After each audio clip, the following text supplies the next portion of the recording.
Imagine for a moment that you are out for a morning walk, enjoying the fresh air, or perhaps you are just finishing up your weekly grocery shopping. Suddenly, you feel a wave of dizziness, or maybe a sharp pain in your chest, and before you can react, you collapse. In that critical moment, when paramedics arrive, you might be too confused or too weak to speak for yourself. This is the moment where one simple piece of paper becomes more valuable than any bank account or insurance policy. It acts as your voice when you cannot use your own, instantly telling medical teams exactly how to save you without guessing. This is not about legal assets or what happens after you pass away, but rather a tool to ensure you get the right care immediately to keep living your best life. Hello and welcome to Senior Safety Check. I am Dr. Laura Simmons. I am so glad you have joined me today to talk about something that is incredibly simple to prepare, but vital for your safety. I have also added a helpful guide to the Senior Health Guide app, linked below. Now, let's dive in. I want to ask you a quick question to get us started. If you had to rush to the hospital right now, would you be able to list every medication and dosage you take from memory? Let me know in the comments. Many of us spend a lot of time worrying about wills and estate planning. Those are certainly important documents because they handle our affairs after we are gone. However, there is a massive gap in planning for what happens while we are still here, but facing a medical crisis. I call this the silent speaker document. It is a comprehensive medical summary that bridges the gap between a stranger finding you in distress and a doctor treating you with precision. When you arrive at an emergency room, the doctors there usually do not know you. We do not know your history, your allergies, or the delicate balance of medications you take every morning. Without that information, we are working in the dark, and in emergency medicine, time is everything. Let me share a story that illustrates exactly why this matters so much. There was a lovely woman named Martha who lived in Dayton, Ohio. Martha was 72 years old and prided herself on being very independent. She lived alone and managed her own shopping and home repairs. One afternoon, Martha was gardening in her front yard when she suffered a mild stroke. It wasn't the kind that causes you to lose consciousness immediately, but it left her confused and unable to form clear sentences. A neighbor saw her slump over and called for help immediately. When the ambulance arrived, the paramedics asked Martha if she had any medical conditions. She tried to answer, but her words came out garbled. They had no way of knowing that Martha had a condition called atrial fibrillation, which is an irregular heartbeat, and that she was taking a strong blood thinner to prevent clots. Because they didn't know about the blood thinner, they treated her with standard protocols that didn't account for her high risk of bleeding. It wasn't until her daughter arrived at the hospital 2 hours later that the doctors got the full picture. Those 2 hours were a dangerous window where complications could have spiraled out of control. Thankfully, Martha recovered, but the delay in specific treatment made her rehabilitation much longer than it needed to be. Stay with me here. I tell you this not to frighten you, but to show you how a simple sheet of paper could have changed that timeline. If Martha had kept this emergency document in her pocket or right on her refrigerator door, the paramedics would have known about the blood thinner within seconds of walking up to her. That knowledge changes everything about how we treat a patient, from the medications we give to the tests we order first. So, let's talk about what this document actually is. It is not a stack of medical records or a folder full of lab results from 5 years ago. It is a single, concise page that highlights the information that could save your life in the first hour of an emergency. Think of it as an executive summary of your body. When you are in pain or in shock, your brain enters a fight or flight mode. Even if you are fully conscious, it is very common for your mind to go blank. You might forget the name of the pill you have taken every day for 10 years. you might forget that you are allergic to a specific antibiotic. This document remembers for you. The first and most critical section of this document must be your allergies. This sounds basic, but it is often overlooked. In an emergency, we often administer strong antibiotics or pain relief medications rapidly. If you are allergic to penicillin or latex, and you cannot tell us, the very treatment meant to help you could cause a severe reaction. We call this anaphylaxis, which is a life-threatening closing of the airways. I want to tell you about a gentleman named Elias who lives in Greece. Elias is 68 and loves to travel. He was visiting a town a few hours away from his home when he developed a sudden, severe infection that caused him to run a very high fever. He went to a local clinic where the staff did not speak his dialect perfectly, and in his feverish state, Elias struggled to communicate. He is severely allergic to a common family of antibiotics. He assumed they would check his records, but since he was away from home, they had no access to his file. He was just moments away from receiving an injection that could have stopped his heart. Luckily, Elias's wife had insisted he carry a small, laminated card in his wallet with his medical details written in clear, bold letters. Just as the nurse was preparing the injection, she noticed the card he had placed on the bedside table with his personal items. She stopped immediately. That small piece of paper did what Elias couldn't do in that moment. It created a safety barrier between him and a medical error. This is important. You might think your spouse or your children will remember these details for you, but you have to consider their state of mind too. If you are being rushed to the hospital, your loved ones are likely in a state of panic. I have seen devoted husbands and wives completely blank on their partner's medication list because they are so terrified of losing them. Relying on memory during a crisis is a gamble you do not need to take. Now, let's move to the second critical component of this document, which is your current medication list. This needs to be more than just blood pressure pill or heart medicine. A doctor needs to know the exact name, the dosage, and how many times a day you take it. There are dozens of blood pressure medications, and they all work differently. Some slow your heart rate, while others relax your blood vessels. Mixing them with emergency drugs can be dangerous if we don't know what is already in your system. There is also the issue of brand names versus generic names. Sometimes the names sound very similar but treat completely different things. Writing down the exact name prevents confusion. And we cannot forget supplements and over-the-counter pills. Many people believe that because they bought it at a health food store without a prescription, it isn't real medicine. That is a dangerous misconception. Things like garlic supplements, ginkgo biloba, or high doses of vitamin E can act as mild blood thinners. If you are taking those along with a prescription blood thinner, your risk of internal bleeding goes up significantly. Consider the story of Sarah from Austin, Texas. Sarah is 76 and still drives herself everywhere. One rainy afternoon, she was involved in a minor fender bender. Her car was not badly damaged, but the airbag deployed, hitting her chest with considerable force.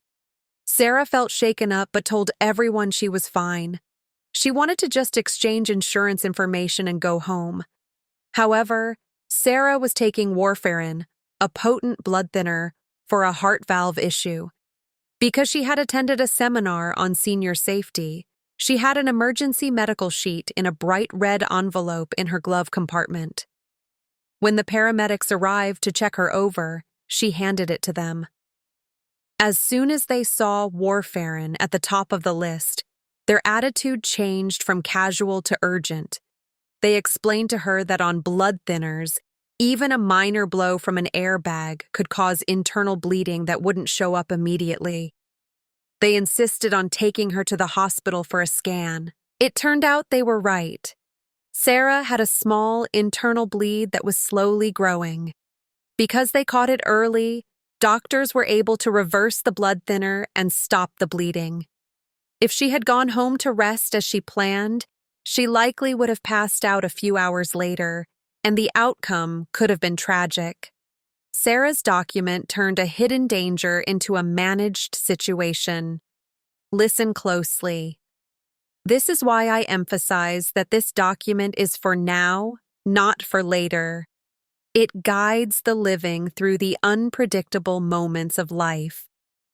Another vital piece of information to include is your past surgical history.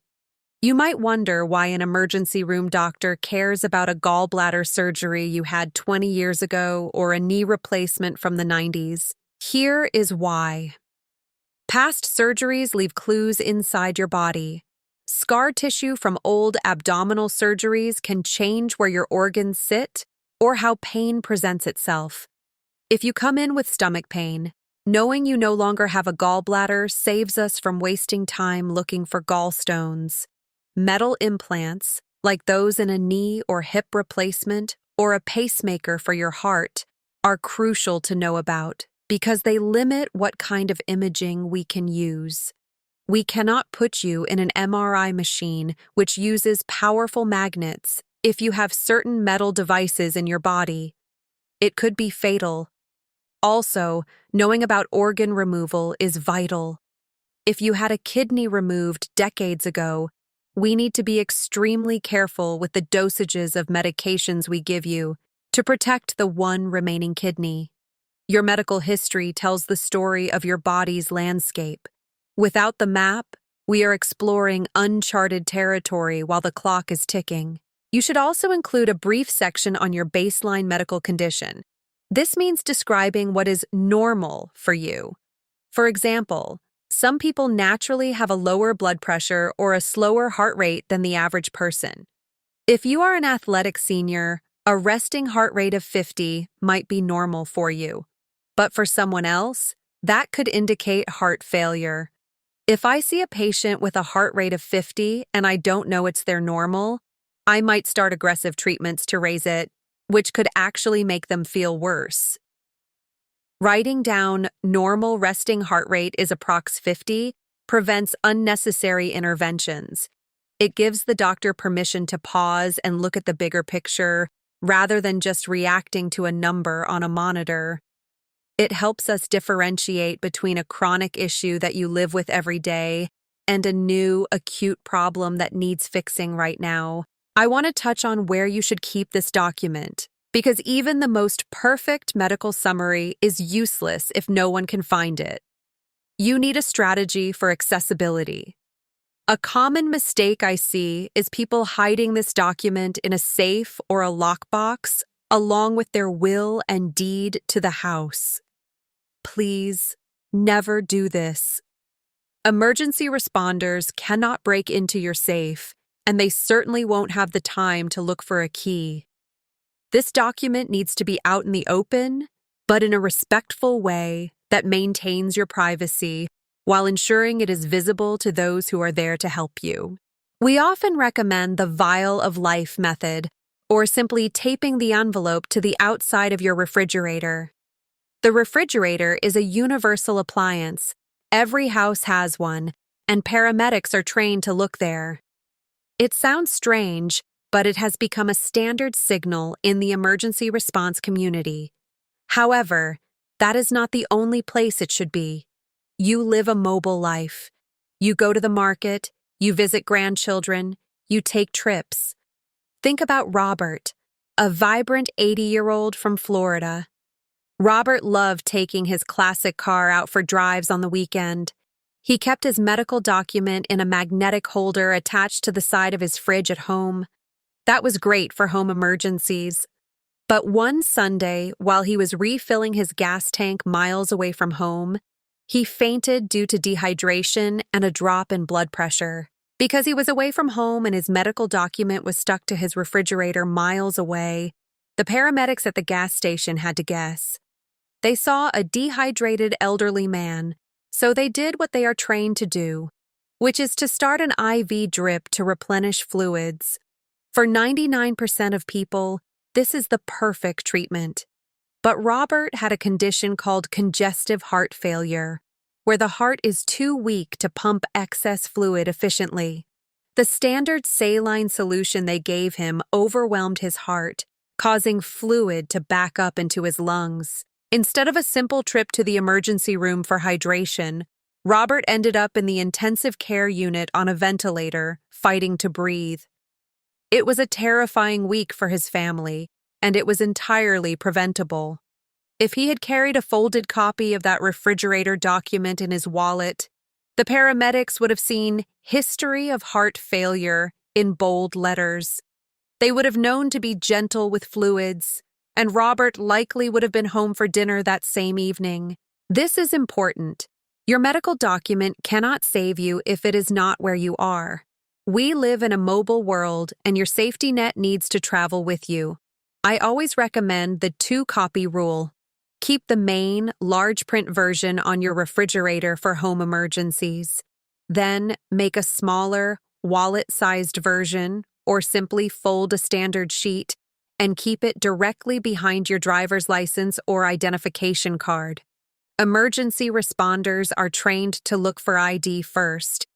If they pull out your license and a bright piece of paper unfolds with it saying "Medical Alert," you have just communicated with them, even if you are unconscious. Let me slow down here because this next part is often misunderstood.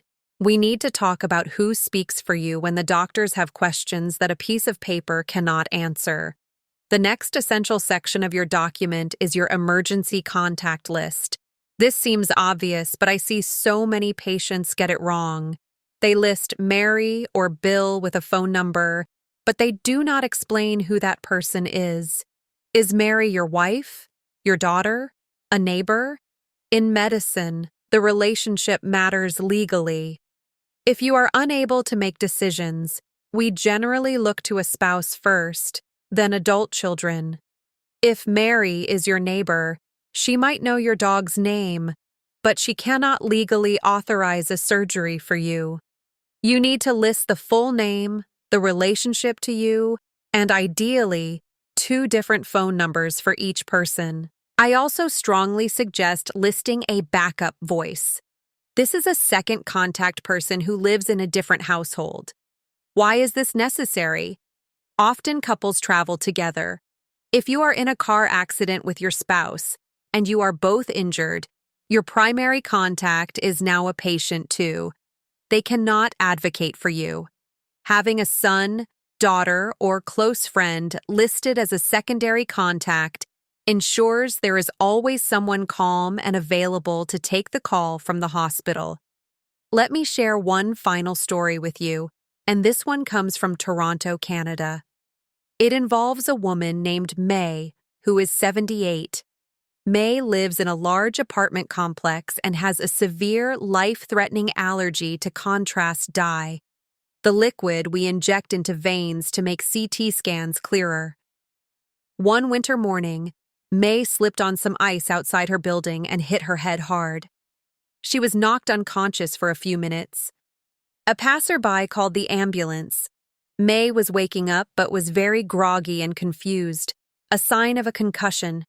The paramedics knew she needed a brain scan immediately to check for bleeding. Usually, a CT scan with contrast is a standard tool. May had her medical document folded inside a bright red luggage tag attached to her purse. She had written "Allergy to contrast dye" in red ink at the very top. The paramedics saw the red tag while looking for her health card. That simple tag stopped them from calling ahead for the standard contrast protocol. When she arrived at the hospital, the radiology team was already prepared to use a different imaging method that was safe for her. May recovered from the concussion with no complications. Without that tag, the very test meant to save her brain could have caused a massive allergic reaction, complicating her care significantly. Pay attention to this part. May's story highlights something crucial: visibility. Whether it is on your fridge, in your wallet, or on your purse, This document must be easy to find. Do not bury it in a zippered pocket inside another pocket. Make it loud. Use a bright envelope or a sticker that says, "Medical info inside." You want to make it impossible for a stranger to miss. Now, I want to address the difference between this document and a living will or a do not resuscitate order, often called a DNR. A living will is a legal document that tells us what to do if you are terminally ill and cannot recover. It is about the end of life. The document we are building today is about the preservation of life. It is an action plan for recovery. However, if you do have a DNR or specific wishes about being on a ventilator, you should make a note of it on this emergency sheet. You don't need to attach the whole legal contract, but a single line that says, "DNR on file at General Hospital," or "Please contact daughter for living will details," is incredibly helpful. It guides us to look for those deeper legal papers later, after the immediate crisis is stabilized. You might be wondering how often you should update this. This is a common pitfall. I once treated a patient who handed me a medication list from 2015. It was 5 years old. Half the medications on it had been discontinued by his heart specialist, and he had started 3 new ones since then. Relying on an old list is almost as dangerous as having no list at all. I recommend the birthday rule. Every year, on your birthday, take 5 minutes to look at your document. Have your dosages changed? Did you stop taking that cholesterol pill? Did you get a new mobile number for your daughter? Treat it like a yearly ritual. If nothing has changed, simply cross out the old date at the top and write the new date. Seeing a recent date, like updated March 2024, gives the doctor immense confidence that the information is accurate. If I see a date from 3 years ago, I have to hesitate and wonder if I'm seeing the truth. Also, think about clarity. You do not need a computer to do this, though it helps. If you are writing it by hand, please use block letters. Handwriting can be hard to read, especially if we are in a hurry. Use a black pen on white paper. Avoid pencils, which can fade or smudge over time in a wallet. If you have a computer, typing it out is the gold standard because it is perfectly legible. You can print 10 copies at once. 1 for the fridge, 1 for the car, 1 for your purse, and 1 for your spouse's wallet. Let's talk about a practical action you can take today. You don't need to finish the whole document right now, but you can start the most important part. Tonight, before you go to bed, I want you to gather all your pill bottles and place them on the kitchen table. Don't just rely on your memory. Look at the labels. Write down the name of the medicine and the strength, like 50 milligrams. Do this for everything you take, even the daily multivitamin or the aspirin you buy at the grocery store. Seeing them all in front of you ensures you don't miss anything. Once you have that list, you have completed the hardest part of the task. The rest is just contact names and history, which you likely know by heart. I also want to remind you that this document is a gift to your family. When an emergency happens, your loved ones are often paralyzed by fear. They feel helpless. Giving them the job of handing this paper to the doctor gives them a purpose. It allows them to feel useful and helpful in a scary moment. You are taking the burden of memory off their shoulders so they can just focus on holding your hand and being there for you. Remember, emergencies are chaotic by nature. We cannot control when they happen or where they happen, but we can control the information we bring into that chaos. This single sheet of paper brings order. It speaks with your voice when you are silent. It clarifies your history when things are confusing. It is the most powerful tool you have to ensure you get the best, safest, and fastest care possible. It does not cost any money to create. It does not require a lawyer. It simply requires 20 minutes of your time and a piece of paper. Whether you are like Martha in Ohio, needing specific care for a stroke, or like May in Canada, avoiding a dangerous allergy, this preparation is your shield. It turns a potential tragedy into a manageable medical event. If videos like this help you, hit subscribe to Senior Safety Check and turn on notifications so you never miss a life-saving tip. Today we learned that a simple medical summary, kept current and accessible, acts as your voice during an emergency, preventing errors and speeding up your treatment. Even small daily steps can help you feel steadier, safer, and more confident as you navigate your health journey. This video is for education only and is not personal medical advice. Always consult your own doctor for your specific health needs.